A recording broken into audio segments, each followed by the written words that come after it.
Members, today marks a very, very important day in our history here in California. As March 1st, we celebrate the 50th anniversary of the East LA Walkouts, giving birth to the Mexican-American civil rights movement in this great state. It was on March 1st, 1968, that more than 20,000 students walked out and demanded a better education for them and their siblings and their fellow colleagues. Chicano students who organized and carried out the protest were protesting the quality of their education, lack of college prep classes, poor facilities, and the absence of well-trained teachers. Boy, how history repeats itself in some of our communities still today. And there is no doubt that we are sitting here in these seats, members, many of us, because of the work of those students at Wilson High School, Lincoln High School, Roosevelt High School, my very own Garfield High School in East LA.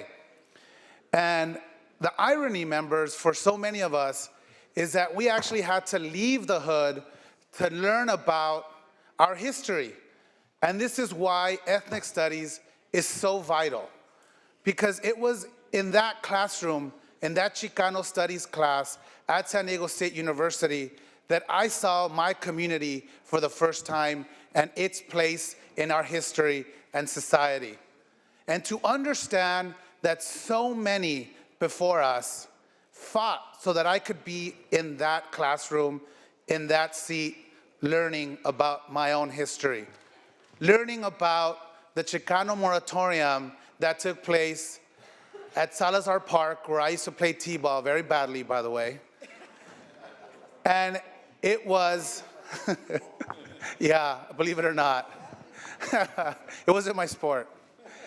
But understanding the importance now, as students continue to walk out and march and demand a better quality education, should not be happening, but it continues to happen.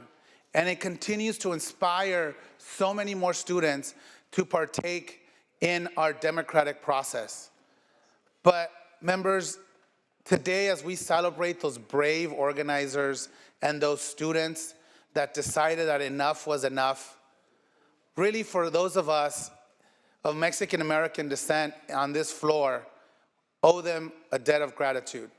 Because they not only stood up for those students at those high schools and at LAUSD, they really stood up for every Latino student in the 60s that was relegated to non-college courses, and many of them faced counselors that said they could not amount to anything.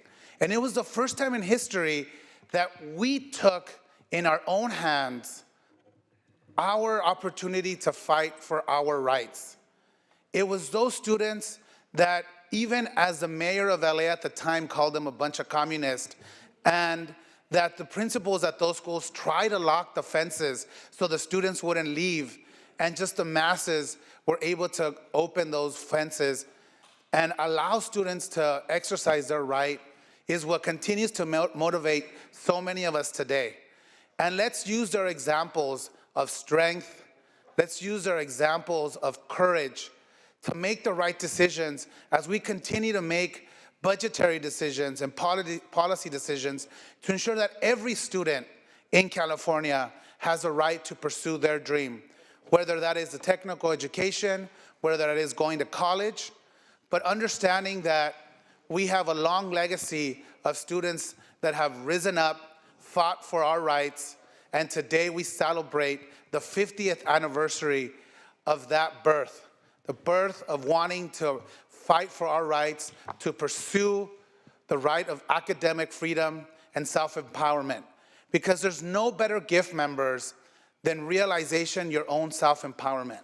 That you don't need anyone to determine your future. And once somebody feels self-empowered, the future is theirs.